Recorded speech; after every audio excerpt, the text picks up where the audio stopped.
Praise the Lord. FG ministries வேத உரையாடல் நிகழ்ச்சிக்கு உங்கள் யாவரையும் கர்த்தராகிய இயேசு கிறிஸ்துவின் நாமத்தினாலே வாழ்த்தி வரவேற்கிறோம். Praise the Lord pastor. எப்படி இருக்கீங்க பாஸ்டர்? நல்லா இருக்கேன். நீங்க எப்படி இருக்கீங்க? கர்த்தருடைய கிருபையினால நாங்களும் நல்லா இருக்கோம் பாஸ்டர். மீண்டும் சில கேள்விகளோட வேதத்தை படிக்கும்போது சில டவுட் வரும். என்னோட பையன் ஒரு கொஸ்டின் கேட்டான், அதுல இருந்து ஆரம்பிக்கலாம் அப்படின்னு சொல்லி நினைக்கிறேன் பாஸ்டர். எப்படின்னா, நாங்கள் பேசிட்டு இருக்கும்போது ஜீசஸ் கிரைஸ்ட் உலகத்தின் ரட்சகர் தானே, எல்லாருக்கும் காடு, ஆமாம் எல்லாருக்கும் காடு அப்படின்னு சொன்னேன். அப்போ பழைய ஏற்பாட்டு காலத்தில் ஏன் ஒரு சாராருக்கு மட்டும் காட் அவங்களுடைய தேவன், இஸ்ரவேலின் தேவன் அப்படின்னு சொல்லியே நேம் பண்ணி அந்த தேவன் அப்போ எப்படி பழைய ஏற்பாட்டில் அவர் பார்ஷியலா இருந்தாரா? ஒரு ஜனங்களுக்கு மட்டும்தானே அவரு? புதிய ஏற்பாட்டில் நீங்க உலக ரட்சகர்னு சொல்றீங்க, ஏற்றுக்கொள்கிற யாவரையும் அவர் உலகத்தின் பாவத்துக்காக தான் சுமந்து தீர்த்த தேவாட்டுக்குட்டி. அப்போ ஹோல் எல்லா எல்லாருடைய ரட்சகர், ஆமா காமன் பீப்புளோட ரட்சகர். ஆனா பழைய ஏற்பாட்டில் அப்படி இல்ல அப்படின்னு சொல்லி ஒரு கொஸ்டின் கேட்டான் பாஸ்டர். அதுக்கு எப்படி நம்ம அவனுக்கு ஆன்சர் பண்றது? நீங்க எப்படி எதுல ஸ்டார்ட் பண்ணி நீங்க போகணும் அப்படின்னா, இப்ப ரட்சிப்பு எதனால் உண்டாகிறது அப்படின்னு வேதத்தின் அடிப்படையில் பார்த்தீங்கன்னா பிள்ளைகளை பார்க்க வைக்கணும். ரட்சிப்பு எப்படி உண்டாகிறது அப்படின்னு சொன்னால், ஓல்ட் டெஸ்டமாக இருந்தாலும் நியூ டெஸ்டமெண்ட்டாக காணப்பட்டாலும் விசுவாசத்தினாலே ரட்சிப்பு உண்டாகுது. இப்போ ஆபிரகாமை பார்க்குறோம், விசுவாசிகளின் தகப்பன் என்று அறியப்படுகிறதான அவன் விசுவாசத்தினாலே நீதிமான் பிழைப்பான் அப்படின்றதன் அடிப்படையில் அவன் தேவன் மேலே வைத்த விசுவாசத்தினாலே நீதிமானாக அவன் எண்ணப்பட்டான். நியூ டெஸ்டமெண்ட்டுக்கு வரும்போதும் சேம் தான். என்ன அப்படின்னா, தேவன் மேலே வைக்கிற விசுவாசத்தின் அடிப்படையில் தான் நம்ம நீதிமான்களாக்கப்படுகிறோம். அதுதான் இன்னொரு டேர்ம்ஸில் ரட்சிக்கப்பட்டிருக்கிறோம். நம்முடைய ஆத்துமாவை ஆண்டவர் ரட்சித்திருக்கிறார் அப்படின்ட்டு பார்க்கிறோம். அப்போ அடுத்த கேள்வி எங்கே வரும் அப்படின்னா, விசுவாசத்தை யார் மேலே வைக்கிறது? ஏன்னா விசுவாசம்ன்றது ரொம்ப காமனான வேர்டு இல்லையா? எல்லா மார்க்கத்திலையும் அவர்கள் பயன்படுத்துகிற வார்த்தை. அப்போ இப்போ யூதர்கள் விசுவாசிகள், கிறிஸ்தவர்கள் விசுவாசிகள், முகமதியர்கள் விசுவாசிகள், இவர்களெல்லாம் என்னன்னா மற்றவர்களை அவிசுவாசிகள்னு சொல்லுவாங்க இல்லையா? அதனுடைய அர்த்தம் என்ன அப்படின்னா, அவருடைய விசுவாசம் யார் மீது, எந்த கோட்பாட்டின் மீது, அதாவது உபதேசங்கள் மீது வைக்கப்படுகிறது என்கிறதன் அடிப்படையில் தான் அவர்கள் அந்த மதத்தை விசுவாசிக்கிறார்கள், அதனுடைய டாக்டரின்ஸை விசுவாசிக்கிறார்கள் என்று அர்த்தம். அப்போ ஆப்வியஸாக வருகிற கேள்வி, விசுவாசம் யார் மேலே வைத்தால் அது பரலோகத்துக்கு கொண்டு போகிற அல்லது நம்மளை ரட்சிக்கிற விசுவாசமாய் மாறுகிறது என்று பார்த்தால், வேதம் சொல்லுகிறது தேவன் மேலே வைக்கிறதான விசுவாசம். நானே அவர் என்று நீங்கள் உணர்ந்து அறிந்து என்னை விசுவாசிக்கணும். எனக்கு முன் தேவன் இல்லை, எனக்கு பின் தேவன் இல்லை என்பதை விசுவாசிக்கணும். நானே கர்த்தர், என்னை அல்லாமல் ரட்சகர் இல்லை அப்படின்ட்டு அவர் ஏசாயால சொல்றார் 43ஆம் அதிகாரத்தில். அதன் அடிப்படையில் தேவன் என்கிற ஒருவர் மேலே விசுவாசத்தை வைக்கணும், அவர் கர்த்தர் என்று விசுவாசிக்க வேண்டும். இது பழைய ஏற்பாட்டிலையும் புதிய ஏற்பாட்டிலையும் மாறிடுச்சா அப்படின்னு சொன்னா மாறவே இல்லை. என்ன அப்படின்னா, கர்த்தருடைய நாமம் அல்லது கர்த்தர் யார் என்பதை தெளிவாக நியூ டெஸ்டமெண்ட் காமிக்கிறது. ஆனபடினாலே இயேசு கிறிஸ்து தான் நம்முடைய ரட்சகர், இயேசு கிறிஸ்து தான் நம்முடைய கர்த்தர். பழைய ஏற்பாட்டில் சொல்லப்பட்டிருக்கிற தேவன் என்பது அவர்தான் அப்படின்னு சொல்லிட்டு புதிய ஏற்பாட்டில் காணப்படுகிற விசுவாசிகள் அத்தனை பேரும் இயேசு கிறிஸ்துவை கர்த்தர் என்றும் தேவன் என்றும் இவரே நம்முடைய ரட்சகர் என்று விசுவாசிக்கும். பழைய ஏற்பாட்டு நாட்களில் காணப்படுகிறவர்கள் கர்த்தரே தேவன் என்றும் இவரே நம்முடைய ரட்சகர் என்றும் அவர்கள் விசுவாசிக்கணும். அர்த்தம் என்னன்னா, இன்னும் ரட்சகரை அவர்கள் காணவில்லை, பரலோகத்தின் தேவன் தான் நம்முடைய ரட்சகர் என்பதை விசுவாசிக்கிறார்கள் சொன்னால், அவர் ஒரு நாள் நம்முடைய பாவத்தை சுமந்து தீர்க்கிறதற்கு, நம்மளை ரட்சிக்கிறதற்கு அவர் இந்த பூமியின் மேலே வெளிப்பட போகிறார் என்று ஆகமங்களும் சங்கீதங்களும் தீர்க்க தரிசனங்களும் சொல்லுகிறது. அதன் அடிப்படையிலே அவர்கள் காத்திருக்கிறார்கள்.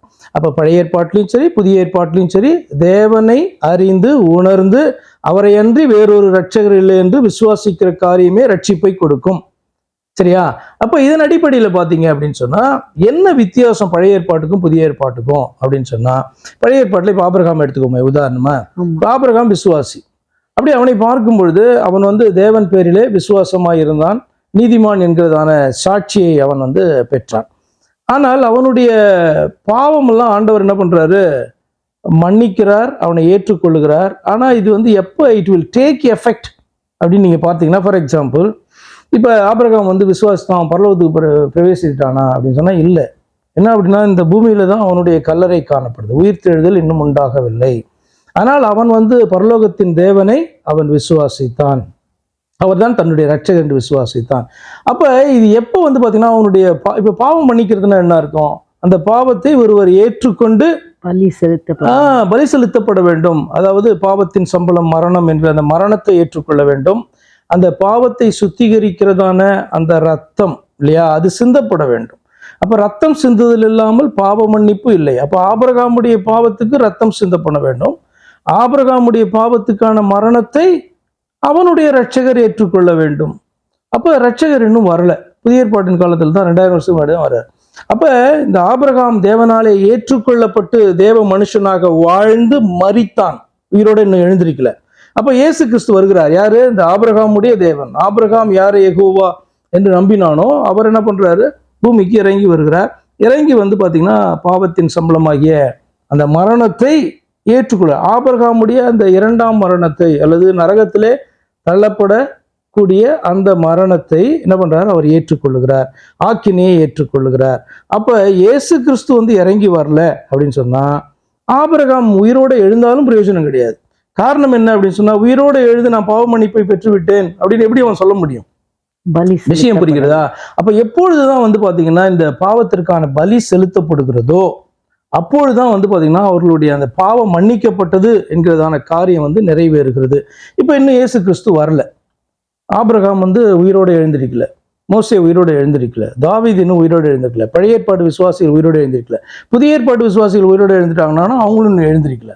அப்ப எல்லாருமே எதற்கு காத்திருக்கிறார்கள்? கிறிஸ்துவனுடைய 2வது வருகைக்கு காத்திருக்கிறார்கள். முதல் வருகை எதுக்கு? எல்லாருக்கும் பாவ மன்னிப்பை வழங்குறதற்கு. அதுதான் நீங்க வந்து கேட்டீங்க, அவர் உலகத்தினுடைய பாவத்தை சுமந்து தீர்க்கிற ஆட்டுக்குட்டி அல்லது ரட்சகர். எல்லாருக்கும் ரட்சகர் அவர் தானே. நம்ம ஆதாமுக்கும் அவர் தான் ரட்சகர், கடைசியில வந்து வாழ்ந்து மடிக்க போறதான மனுஷனுக்கும் அவர் தான் ரட்சகர். அவர் வரும்பொழுது இந்த பூமியில உயிரோடு இருக்க போகிறான் பார்த்தீங்கன்னா அவனுக்கும் அவர் தான் ரட்சகர், விசுவாசியாய் காணப்பட்டால். அப்ப அதன் அடிப்படையில ஓல்ட் டெஸ்டமெண்ட் அல்லது நியூ டெஸ்டமெண்ட் எதுவா இருந்தாலும் இயேசு கிறிஸ்து தான் ரட்சகர். நமக்கு என்ன வித்தியாசம் காணப்படுது அப்படின்னா, இயேசு கிறிஸ்து வந்தார், முதல் வருகைக்கு வந்தார், சிலுவையிலே அவர் தூக்கப்பட்டார், அவருடைய சரீரம் அடிக்கப்பட்டது என்பதை அறிந்து வாழ்கிறபடினாலே நம்முடைய விசுவாசம் எங்க ஆரம்பிக்குது அப்படின்னு சொன்னா, இந்த கர்த்தர் தேவன் என்பவர் இயேசு கிறிஸ்து தான் என்பதுல ஆரம்பிக்கிறது. அப்ப இந்த சிலுவையின் மரணத்திற்கு அப்புறம் முதல் உடன்படிக்கை, புதிய உடன்படிக்கை சொல்றோம், அதுக்கப்புறம் வாழ்கிறதான நம்ம பாத்தீங்கன்னா கர்த்தர் யாரு தேவன் யாருன்னு தெரியலன்னா சொல்லவே கூடாது. இயேசு கிறிஸ்து தான் என்னுடைய ரட்சகர், கர்த்தர் தேவன் என்று சொல்ல வேண்டும். இதற்கு முன்பு வாழ்ந்தவர்கள் பழைய ஏற்பாட்டில் காணப்படுகிறவர்கள் இல்லையா, இப்ப இவர்களுக்கு வந்து இயேசு கிறிஸ்துன்ற பேர் தெரியாது. இயேசு கிறிஸ்துனா வேற ஒன்றும் கிடையாது, அவர்கள் சொன்னதான யெகோவா ரட்சிக்க வந்தார் என்று அர்த்தம், ரட்சகர் அவர் தான் என்று அர்த்தம் இயேசு என்று சொன்னாலே. அப்ப இவர்கள் எல்லாம் என்ன பண்றாங்க? இவருடைய பெயர் தெரியாத வழியா அவருடைய பெயர் வந்து கர்த்தர் தேவன் என்று அறிந்திருந்தார்கள். அதன் அடிப்படையில் என்ன பண்றாங்க? இவர் எங்களை ரட்சிப்பார், இவர் தான் எங்களுடைய ரட்சகர், இவர் ஒரு நாள் இந்த பூமியின் மேலே தோன்றுவார். யோபு சொன்ன வார்த்தையை நான் ஞாபகப்படுத்துறேன் உங்களுக்கு. என் மீட்பரை ஒரு நாள் நான் காண்பேன், இந்த பூமியின் மேல காண்பேன் அப்படின்னு சொல்றான். அர்த்தம் என்ன? அவன் ஒரு விசுவாசி. அப்ப என்ன நம்புகிறான்? இந்த பூமியின் மேல என்னுடைய ரட்சகர் தோன்றுவார், என்னுடைய மீட்பரை என் கண்கள் காணும் அப்படின்னு சொல்றான். இப்ப இதுதான் எல்லாருக்குமே, பழைய ஏற்பாட்டில் வாழ்ந்த அத்தனை பேருக்குமே, இவர்கள் இயேசு கிறிஸ்துவனுடைய அந்த முதல் வருகையை இவர்கள் பார்க்காதவர்கள், ஆனால் விசுவாசத்தோடு வாழ்ந்து மரித்தார்கள். அப்ப இவருடைய நம்பிக்கையெல்லாம் எங்க காணப்படுதுன்னா, ரட்சகர் வருவார் என்ற நம்பிக்கையில அவர் வாழ்ந்தார். இன்னும் இது உங்களுக்கு நல்லா புரியணும் அப்படின்னு சொன்னா, எபிரேயர் 11ஆம் அதிகாரத்தை நீங்க எடுத்துட்டீங்கன்னாலே உங்களுக்கு நல்லா புரியும். நாம வந்து அவர்கள் காணாத ஒன்றை நாம கண்டோம். என்ன அப்படின்னு சொன்னா, கிறிஸ்துவனுடைய வருகை, ரட்சகருடைய வருகை அறிந்தவர்களாக வாழ்கிறோம், இயேசு கிறிஸ்துவனுடைய நாட்களுக்கு பின்பு வாழ்கிறவர்கள். ஆனா எல்லாருமே வந்து பாத்தீங்க அப்படின்னு சொன்னா அவருடைய 2ஆம் வருகைக்கு காத்திருக்கிறார்கள். அவ்வளவுதான். அவர்கள் மரித்தார்கள், நித்திரை அடைந்தார்கள், பூமிக்கு கீழே காணப்படுறாங்க. நம்ம பூமிக்கு மேல இன்னைக்கு வாழ்ந்துட்டு இருக்கோம், நாளைக்கு நம்மளும் பூமிக்கு கீழே பதிக்கப்பட போகிறோம் மரித்த பிறகு.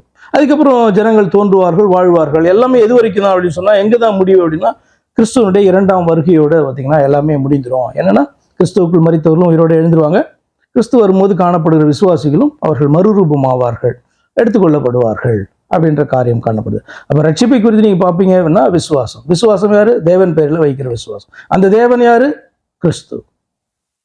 சந்தேகமே கிடையாது, இயேசு கிறிஸ்து. அப்போ அங்க வந்து பையன் கேட்ட கொஸ்டின் வந்து இஸ்ரவேலர்களின் தெய்வம் அப்படின்னு மட்டும் ஒரு குரூப். இப்ப அங்க வந்து எகிப்துல நம்ம பார்த்தோம், அவங்களுக்கு நிறைய தெய்வங்கள், அந்த அந்த வாதைகள் எல்லாமே அவங்க வந்து தெய்வமா பார்த்த காரியங்கள். அப்ப அவங்களுக்கெல்லாம் அது வந்து வெளிப்படுத்தப்படலையா பாஸ்டர்? அதை எப்படி இது வேற பாயிண்ட். என்ன அப்படின்னு சொன்னா, இப்போ நான் ஃபர்ஸ்ட் எக்ஸ்பிளைன் பண்ணது என்ன அப்படின்னா, யார் எப்படி வந்து ஓல்ட் டெஸ்டமெண்ட் விசுவாசிகள் வந்து ரட்சிக்கப்பட்டார்கள், புதிய ஏற்பாடு விசுவாசிகள் எப்படி ரட்சிக்கப்பட்டார், ரெண்டுத்துக்கு வித்தியாசம் இருக்கான்னா கம்ப்ளீட்டா வித்தியாசமே கிடையாது. சரியா? எல்லாருமே ரட்சிக்கிறவர் இயேசு கிறிஸ்து தான் அப்படின்ட்டு. என்ன அப்படின்னு சொன்னா, நமக்கு ரெவலேஷன் அதிகமாக காணப்படுது நியூ டெஸ்டமெண்ட்ல. அந்த கர்த்தர் யார் என்ற ரெவலேஷன், தேவனாகிய கர்த்தர் யார் அப்படின்றது ரெவலேஷன் நமக்கு நியூ டெஸ்டமெண்ட்ல காணப்படுது. நீங்க கேட்டது என்ன அப்படின்னு சொன்னா, பழைய ஏற்பாட்டுல இஸ்ரவேலர்களை மாத்திரம் தானே தேவ பிள்ளைகள் என்று அழைக்கப்பட்டார்கள் அப்படின்ற கேட்குறீங்க. இதை குறித்து ரொம்ப அழகா நீங்க சொல்லணும் அப்படின்னு சொன்னா, ரோமர் 9:5-6 வசனங்கள்ல போய் வாசிக்கும்பொழுது இயேசு கிறிஸ்துவை குறித்து வந்து பாத்தீங்கன்னா அவர் எழுதுறாரு. என்ன அப்படின்னு சொன்னா, இஸ்ரவேலர்களுக்கு தான் வந்து பாத்தீங்கன்னா அந்த காரியத்தை குறித்து சொல்றாரு. பிதாக்கள் அவர்களுடையவர்களே, அதாவது ஆபிரகாம், ஈசாக்கு, யாக்கோபு என்பவர்கள் அவர்களுடையவர்களே, கிறிஸ்துவும் அவர்கள் மத்தியில பிறந்தாரே, அவருடைய சந்ததியில வந்து பாத்தீங்கன்னா தான் வெளிப்படுகிறார். யூதா கோத்திரத்துல தாவீதின் குடும்பத்துல தான் கிறிஸ்து வந்து வெளிப்படுகிறார். இவர் என்றென்றைக்கும் ஸ்தோத்திரிக்கப்பட்ட சர்வத்திற்கும் மேலான தேவன். மனிதனாக காணப்பட்ட இவர் என்னன்னா, என்றென்றைக்கும் ஸ்தோத்திரிக்கப்பட்ட அந்த யூதர்களுடைய தேவன் என்று சொல்லப்படுகிறவர், இஸ்ரவேலின் தேவன் என்று சொல்லப்படுகிறவர் இயேசு கிறிஸ்து தான். என்றென்றைக்கும் ஸ்தோத்திரிக்கப்பட்ட சர்வத்திற்கு மேலான தேவன் சொல்லிட்டு அடுத்து 6வது வசனத்துல அவர் சொல்றாரு, இஸ்ரவேலர்கள் எல்லாரும் இஸ்ரவேலர்கள் அல்லவே அப்படின்ற ஒரு வார்த்தையை சொல்றாரு. அப்படின்னா யார் தான் உண்மையான இஸ்ரவேலர்னா, உண்மையாகவே அந்த ஆபிரகாமுடைய விசுவாசத்தை கொண்டவர்களா இருக்கணும்.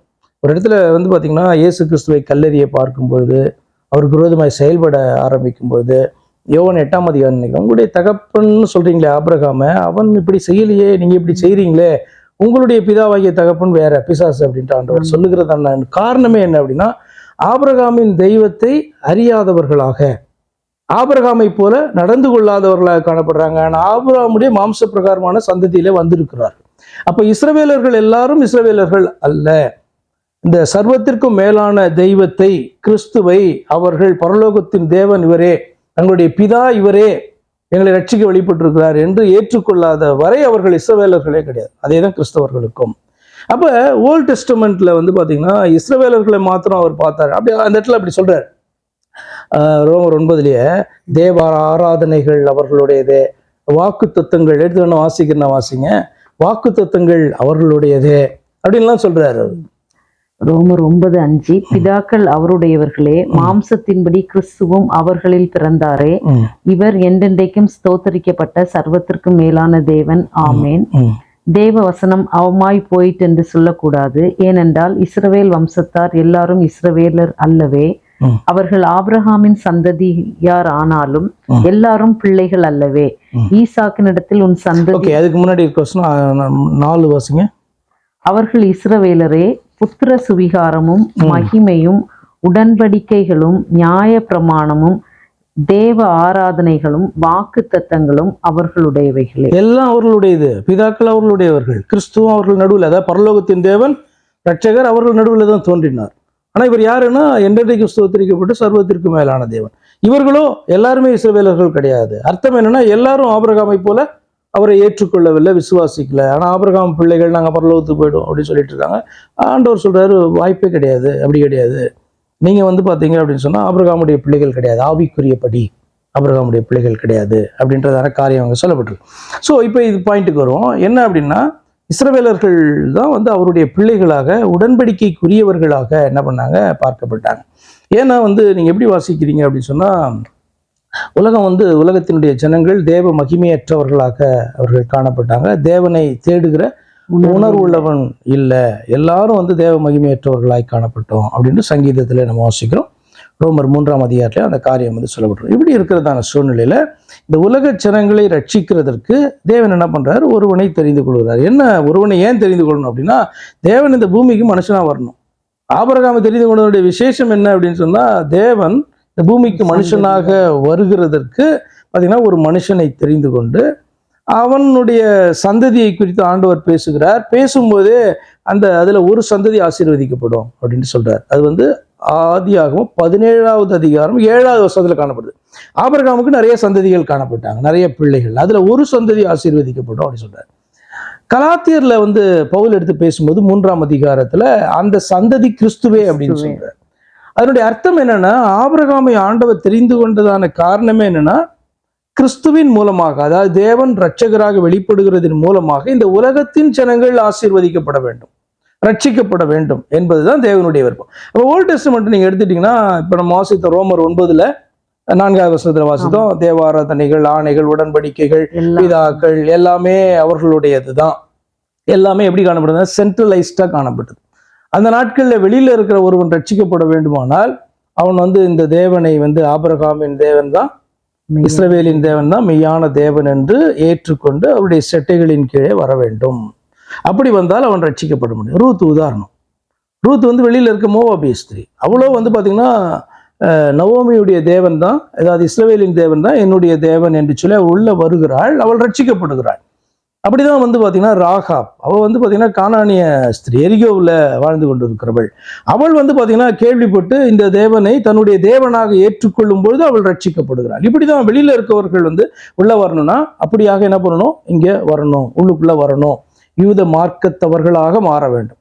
அதாவது ஆவிக்குரியபடி இஸ்ரவேலர்களாக அவர்கள் வந்தார்கள் என்றால் இஸ்ரவேல் தேவனை ஏற்றுக்கொண்டு அவர்கள் ரட்சிக்கப்படுகிறார்கள் என்று பார்க்கிறோம். என்ன நான் சொல்ல வருவேன்னா, எல்லாமே சென்ட்ரலைஸ்டா காணப்பட்டது. ஆணைகள், வாக்குத்தத்தங்கள், உடன்படிக்கைகள், லேவிகள், ராஜாக்கள், ஆசாரியர்கள் எல்லாம் அங்க உள்ளதான். வெளியில இது கிடையவே வெளியில இது கிடையவே கிடையாது. அதனால இயேசு கிறிஸ்து சொல்றார், காணாம போன ஆடுகளாகிய இஸ்ரவேலர்கள் மத்தியிலே நான் அனுப்பப்பட்டேனே அன்றி வேறு இல்லை அப்படின்றத சொல்லுகிறதனுடைய அர்த்தம் என்னன்னா, இங்கதான் ஸ்டார்ட் ஆகுது. ரட்சிப்பு என்பது இங்குதான் ஆரம்பமாகிறது. அர்த்தம் என்னன்னா, இயேசுவானவர், அதாவது தேவன் இங்குதான் வெளிப்படுவார். ஆனால் அவர்களுடைய தேவன் மாத்திரம் கிடையாது, யார் வேணாலும் என்ன பண்ணலாம், இவரை ஏற்றுக்கொண்டு ரட்சிக்கப்பட முடியும் என்கிற காரியம். இப்ப நியூ டெஸ்டமெண்ட்டுக்குள்ள அப்படியே வாங்க அப்படின்னு சொன்னா, இப்ப சென்ட்ரலைஸ்ட் கிடையாது. எது இப்ப நான் சொன்னதான இந்த வார்த்தைகள் இப்ப தேவ ஆராதனையில் அவர்களுடையதா? இந்த வேதத்தின் அடிப்படையில அவரை ஏற்றுக்கொள்ளுகிற அத்தனை பேரும் தேவ ஆராதனை செய்ய முடியும், அவரை தெய்வமாக ஏற்றுக்கொள்ள முடியும். அவர்கள் பாத்தீங்கன்னா இந்த உடன்படிக்கைக்குள்ள வர, அதாவது இது புதிய உடன்படிக்கை என்று சொல்லப்பட்டிருக்கும்.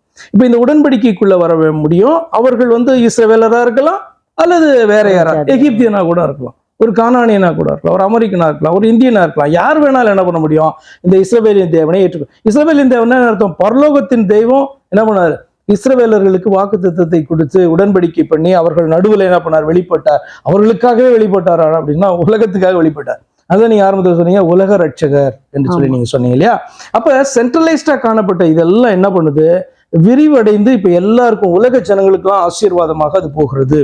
முன்னாடி நம்ம பார்க்கிறோம், ராஜா அப்படின்னா இஸ்ரவேலுக்குள்ள காணப்படுகிற ராஜா தான் என்ன பண்றான்? தேவனுடைய ஊழியக்காரனாகிய ராஜா என்று பார்க்கப்பட்டான். இன்றைக்கு ராஜா அப்படின்னா என்ன அர்த்தம்? ராஜாக்கள் அப்படின்னா விசுவாசிகள் எல்லாரும் என்று அர்த்தம். பாஸ்டியா குறிக்குது இல்ல. ராஜாக்கள் அப்படின்னா எல்லா விசுவாசிகளையும் குறிக்குது. ஆசாரியர்கள் என்று சொன்னால் பாஸ்டர் மட்டும் குறிக்குதா? பிரசங்கம் பண்றோம்னா இல்ல, எல்லா விசுவாசிகளையும் குறிக்குது. லேவிகள் அப்படின்னு சொன்னா எல்லா விசுவாசிகளையும் இன்றைக்கு குறிக்கிறது. அப்ப இது எப்படி போயிடுச்சு? பைபிள் முன்னாடி என்ன காணப்படுது? இஸ்ரவேலர்களுக்கு நடுவிலே மட்டும் காணப்பட்டதான வாக்கியங்கள். இன்றைக்கு இது எல்லாருக்கும், குளோபலி விசுவாசிக்கிற அத்தனை பேருக்கும் பாத்தீங்கன்னா இது சட்ட புத்தகமாக மாறிடுச்சு. இதுல சொல்லப்படுகிற தேவன் இஸ்ரவேலுடைய தேவன் மாத்திரம் கிடையாது, சகல ஜனங்களுடைய தேவன் அப்படின்னு அர்த்தம். அப்ப இது எல்லாமே என்ன ஆகுதுன்னா, கர்த்தருடைய நோக்கமே இதுதான், எல்லா ஜனங்களையும் ஆசீர்வதிக்கணும் அப்படின்னு. நீங்க ஆபிரகாம் கொடுத்த வாக்குத்தத்தத்தினுடைய அந்த ஆவிக்குரிய பக்கத்தை நீங்க பார்த்தீங்கனாலே, உன் மூலமாய் உலகத்தில் உள்ளதான ஜனங்கள் ஆசீர்வதிக்கப்படுவார்கள் அப்படின்றதுடைய அர்த்தம் என்ன? அப்ப அவனுடைய நேரடி சந்ததி இஸ்ரவேலர் மட்டும் தானே? ஆண்டவர் அப்படி சொல்லல, எல்லாரும் ஆசீர்வதிக்கப்படுவாங்க. அப்போ உலகத்தில் உள்ளதான சர்வ ஜனங்களும் பாத்தீங்கன்னா ஜாதிகளும் ஆசீர்வதிக்கப்படுவார்கள் அப்படின்றது கிறிஸ்துவை குறித்து சொல்லப்படுகிற காரியம். தேவனை குறித்து, தேவன் இந்த பூமியில வெளிப்பட்டு அவரை விசுவாசிக்கிற அத்தனை பேரும் இஸ்ரவேலுக்குள்ள இருந்தாலும் ஆசீர்வதிக்கப்படும், வெளியில இருந்தாலும் ஆசீர்வதிக்கப்படுவான், ரட்சிக்கப்படுவான்னு அர்த்தம். பேதுரு ரொம்ப அழகா இந்த காரியத்தை சொல்வார். எப்படி புறஜாதிகள் ரட்சிப்பு அடைகிறார்களோ அப்படிதான் நாமும் ரட்சிப்பு அடைகிறோம், அப்படிதான் நாமும் அபிஷேகிக்கப்படுகிறோம், அப்படிதான் கிறிஸ்துவினால நாமும் ஏற்றுக்கொள்ளப்படுகிறோம் என்று அப்போஸ்தலர்ல பேதுரு பேசுவார்.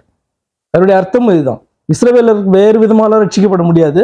ரட்சிப்பு என்பது புறஜாதிகள் எப்படி ரட்சிப்படைகிறார்களோ நாமும் அப்படிதான் ரட்சிப்படைகிறோம் என்று சொல்வார். அப்போ அந்த எபி சென்டர் ஸ்டார்ட் ஆனது அந்த இஸ்ரவேல் ஜனங்களுக்குள்ளால. அது அப்படி நீங்க சொல்லும்போது 2 பேரை சொன்னீங்க, ரூத்தை சொன்னீங்க, ராகாபை சொன்னீங்க. அப்போ அவங்களும் யோபெல்லாம் கூட எடுத்துக்கலாம் நீங்க. புறஜாதி, யோபு புறஜாதியா இருந்து அந்த உடன்படிக்கைக்குள்ளால, ஆனா யூத மார்க்கத்துக்கு உள்ள வரணும். அர்த்தம் என்ன அப்படின்னு சொன்னா, அந்த தேவனை ஏற்றுக்கொள்ளணும்னு அர்த்தம். இப்போ யூதர்களின் தேவன், இஸ்ரவேலின் தேவன், ஆபிரகாம், ஈசாக், யாக்கோபின் தேவன் என்ன அர்த்தம்னா பரலோகத்தின் தெய்வம், ஒரே தேவன், நம்ம எல்லாம் உண்டாக்கின பிதா அப்படின்னு அர்த்தம். என்ன அப்படின்னா அவர் ஆபிரகாமுக்கு தன்னை வெளிப்படுத்தினபடினால், அதனால் ஆபிரகாமின் தேவனா இல்லை, ஆபிரகாம் அவரை ஏற்றுக்கொண்டபடினால் அவர் சொல்றாரு நான் ஆபிரகாமின் தேவன். ஈசாக்கு வந்து பார்த்தீங்கன்னா ஆபிரகாமின் தேவனை தன்னுடைய தேவனாக ஏற்றுக்கொண்டபடினால் ஈசாக்கின் தேவன். யாக்கோபு வந்து பார்த்தீங்கன்னா ஆபிரகாம், ஈசாக்கு என்பவருடைய தேவனை தன்னுடைய தேவனாக அவன் ஏற்றுக்கொண்டான். அந்த ஆவிக்குரிய ஆசீர்வாதத்தை பெற விரும்பினான் அவன், ஏசா விரும்பல. ஆனபடினால் ஆபிரகாம், ஈசாக்கு, யாக்கோபின் தேவன் அப்படின்னு சொல்றாரு. இப்போ நீங்க இதை அழகா எக்ஸ்பிளைன் பண்ணீங்க. வந்து இஸ்ரவேலின் தேவன்னா பரலோகத்தின் தேவன். பரலோகத்தின் தேவன் வந்து வெளிப்பட்டாரு. அவங்களுக்கு ஒரு அதை விசுவாசிச்சு ஏற்றுக்கொண்டவங்க, ஆபிரகாம் ஏற்றுக்கொண்டதுனால ஆபிரகாமின் தேவன், ஈசாக்கு ஏற்றுக்கொண்டதுனால ஆபிரகாமின் தேவன். அப்போ அந்த ரட்சிப்பு அப்படிங்கும்போது நம்ம மெய்யான தெய்வத்தை ஏற்றுக்கொள்வது தான் நம்முடைய ரட்சிப்பு. அது வந்து பழைய ஏற்பாட்டு காலத்துலேயும் வந்து அப்படிதான் இருந்துச்சு, புதிய ஏற்பாட்டு காலத்துலேயும் அப்படிதான் இருந்துச்சு அப்படின்னு சொல்லி எக்ஸ்பிளைன் பண்ணீங்க.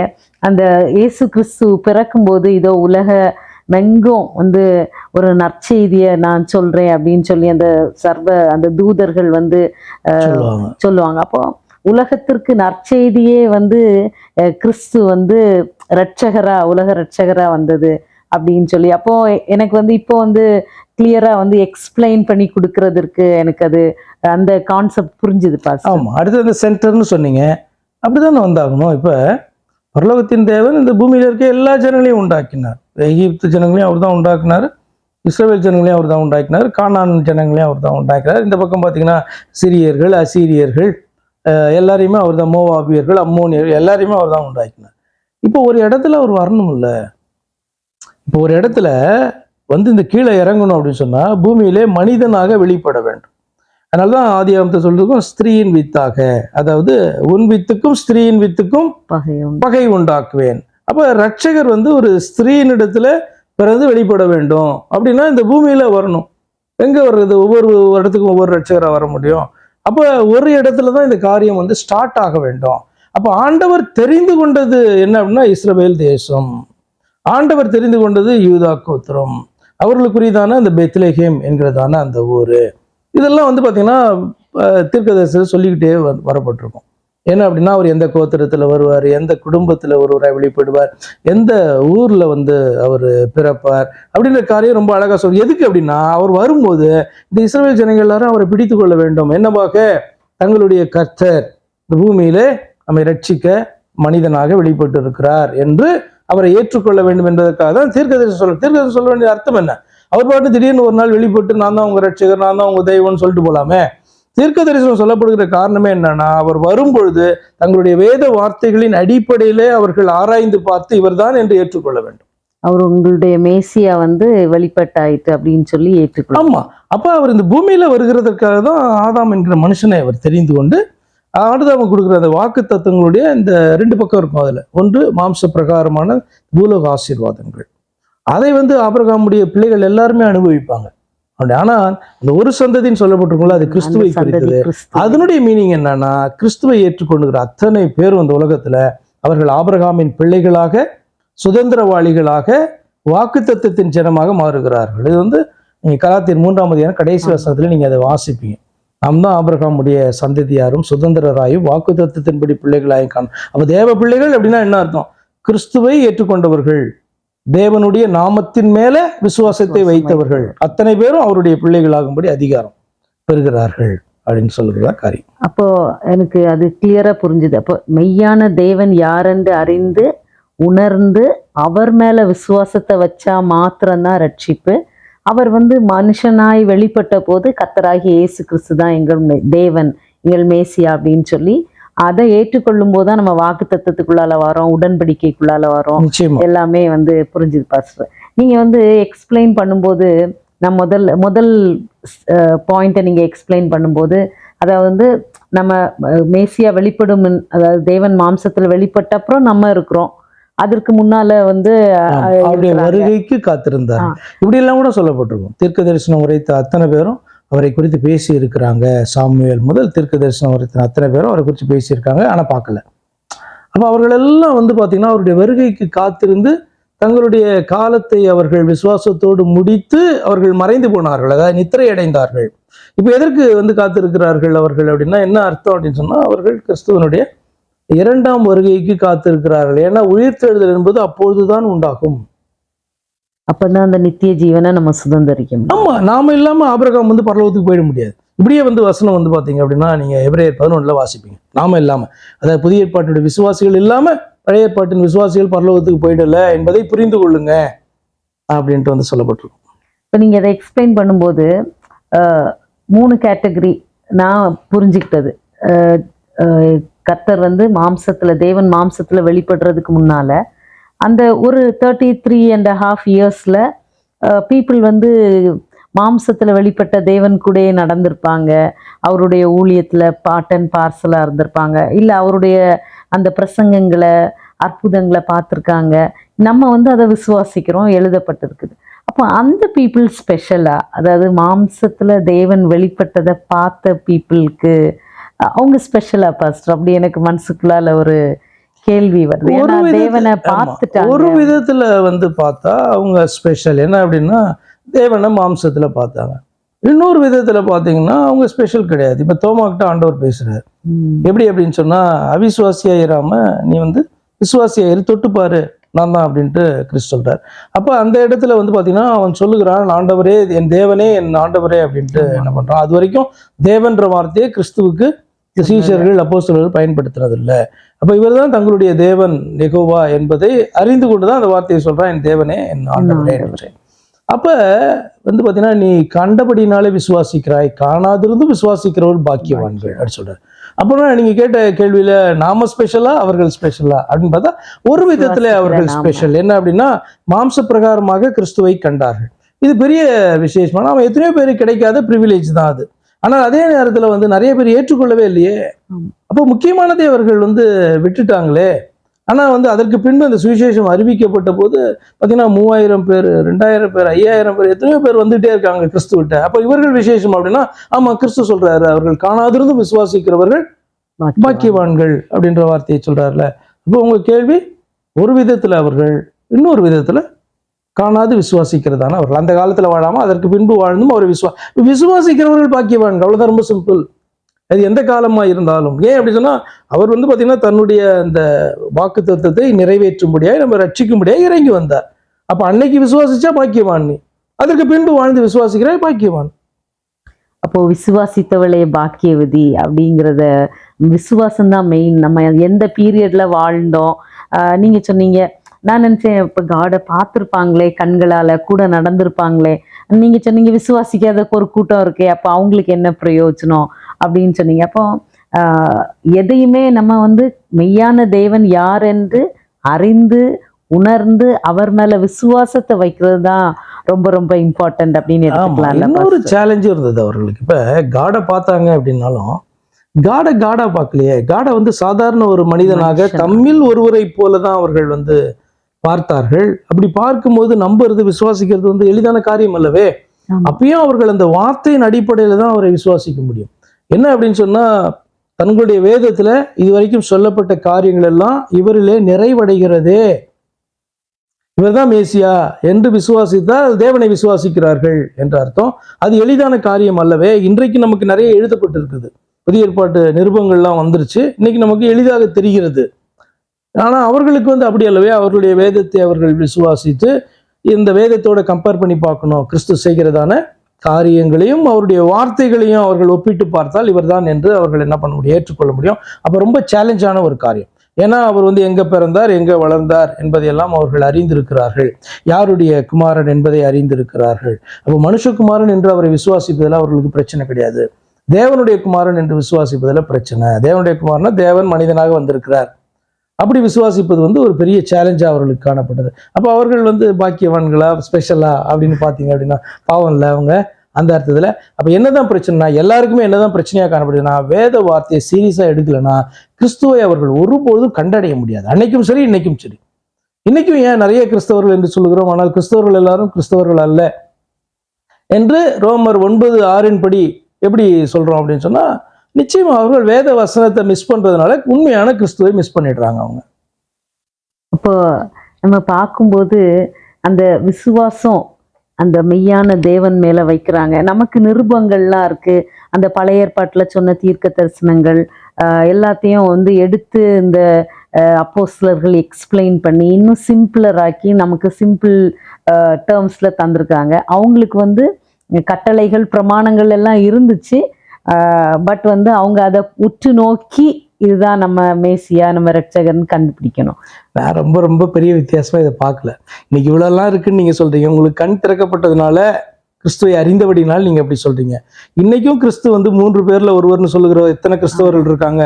அப்ப இவ்வளவு நிருபங்களும் இவ்வளவு எக்ஸ்பிளனேஷனும் வேதத்துல காணப்பட்ட பின்பும் கூட அவர்கள் இயேசுவை, அதாவது கிறிஸ்துவை சரியா அறிந்து கொள்ளாதபடி காணப்படுறாங்களே.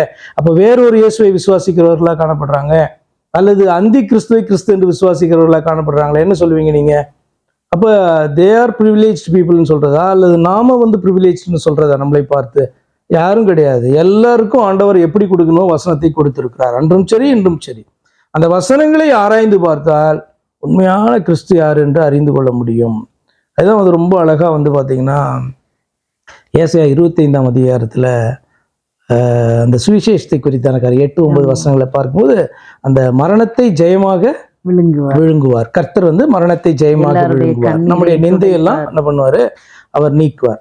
அப்ப அக்காலத்திலே இவரே நம்முடைய தேவன், இவரே நம்முடைய கர்த்தர் என்று சொல்லப்படுமா. அப்ப இந்த வசனத்தை கண்ட பின்பும் கூட இன்றைய கிறிஸ்தவர்களால வந்து இயேசு கிறிஸ்துவ அன்றி வேறு தேவன் கிடையாது அப்படின்ட்டு ஏன் சொல்ல முடியல? இயேசு கிறிஸ்து தேவன் தான், நான் பிதா வந்து பாத்தீங்கன்னா பெரிய தேவன் ஏன் சொல்றாங்க? அன்னைக்கு ஒருத்தர் கமெண்ட்ல போட்டிருந்தார், அவர் பெருந்தெய்வம் அவரு அப்படின்னு போடுறாரு. அப்ப இவர்கள் என்ன கிறிஸ்துவை விசுவாசிக்கிறார்கள்? வேறொரு கிறிஸ்துவை விசுவாசிக்கிறார்கள், வேறொன்றை இயேசு என்று சொல்லுகிறார்கள் இல்லையா? அப்ப நீங்க சொன்னதான அந்த வார்த்தையை என்னால ஒப்புக்கொள்ள முடியல. என்ன அப்படின்னா, இன்னைக்கு நமக்கு இவ்வளவு பாக்கியம் காணப்படுது. நமக்கு வந்து சுவிசேஷ புத்தகங்கள், அடுத்து வந்து நிருபங்கள் இவ்வளவு காணப்படுது, இவ்வளவு பிரசங்கங்கள் இவ்வளவு காணப்படுது. ஆனாலும் இந்த வசனம் மாறாத வசனம் தானே. மரணத்தை ஜெயமாக விழுங்கின ஒருவர் தான் பரலோகத்தின் தெய்வம், அவர் தான் நம்முடைய பிதாவானவர் அல்லவா? அவரை தான் ரட்சகர் என்றும் கர்த்தர் என்றும் இவரே தேவன் என்றும் சொல்ல வேண்டும். ஏன் கிறிஸ்தவர்களால் இதை ஏற்றுக்கொள்ள முடியல? அப்படி பார்த்தீங்க அப்படின்னு சொன்னா எல்லாம் ஒண்ணுதான். பழைய ஏற்பாட்டில் வாழுகிறவர்களும் புதிய ஏற்பாட்டு காலத்துல வாழுகிறவர்களும் வேத வசனங்களை ஆராய்ந்து பார்த்தால் இயேசு கிறிஸ்துவை அன்றி வேறொரு தெய்வம், பழைய ஏற்பாட்டில் பார்த்தீங்கன்னா கர்த்தரை அன்றி வேறொரு தெய்வம் இல்லை என்று சொல்லுவார்கள். புதிய ஏற்பாட்டுக்குள்ள வந்தா இயேசு கிறிஸ்துவை அன்றி வேறொரு தெய்வம் இல்லை, ஏன்னா அதே கர்த்தர் தான் இவர். இப்போ நீங்க என்னோட எல்லா கொஸ்டினுக்கும் கிளியரா ஆன்சர் கொடுத்தீங்க. எனக்கு மனசுக்குள்ளால அந்த டவுட் இருந்துச்சு, அதான் கேட்டேன். அந்த பீப்புள் ப்ரிவிலேஜ்டோ அப்படின்னு சொல்லிட்டு. ஆனா அதுவும் இல்லை, விசுவாசிக்கணும். வேதத்தின்படி வந்து இந்த காரியங்கள்லாம் இருக்கான்னு சொல்லி நம்ம விசுவாசம் வந்து மெய்யான தேவனை நோக்கியும் இந்த சொல்லப்பட்ட வார்த்தையின்படியும் நம்ம அவர் மேல விசுவாசம் வைக்கணும்னு கிளியரா எக்ஸ்பிளைன் பண்ணீங்க பாஸ்டர். மீண்டும் சில கடைசியா நான் முடிச்சிடுறேன். இப்ப நம்ம இவர்கள் பாக்கியவான்கள், அவர்கள் பாக்கியவான்கள், அவங்க அப்பா அம்மா இவ்வளவு சொல்லிக் கொடுக்குறாங்க, இந்த சபையில அவ்வளவு சொல்லிக் கொடுக்குறாங்க, இப்படி எல்லாம் பார்த்து மற்றவர்களை பார்த்து நம்ம வந்து வருத்தப்பட வேண்டிய அவசியமே கிடையாது. ஒவ்வொருவரும் வேதத்தை எடுத்து ஆராய்ந்து பார்த்தால் அவர்கள் எளிதாக மெய்யான தெய்வத்தை அவர்கள் கண்டடைய முடியும், அவரை விசுவாசிக்க முடியும். ஏன்னா நம்ம இப்ப பார்த்து கொண்டே வரும்போது நிறைய பேர் இப்படி யோசிக்கிறது, இஸ்ரவேல் ஜனங்க அவ்வளோ ஆசீர்வதிக்கப்பட்டவங்க அப்படின்ட்டு யோசிப்பாங்க. அடுத்து வந்து பார்த்தீங்கன்னா கிறிஸ்து நம்ம தேசத்துல பிறந்திருந்தா நல்லா இருக்கும். சிலர் வந்து பார்த்தீங்கன்னா பழைய ஏற்பாட்டின் காலத்துல வாழ்ந்தவர்கள் பாவம், புதிய ஏற்பாட்டு காலத்துல நமக்கு இவ்வளவு காணப்படுது, 2 டெஸ்டமெண்ட்டும் காணப்படுது அப்படின்னு நினைப்பாங்க. கடைசியில் ஏன் ரட்சிக்கப்பட மாட்டேன்றாங்க?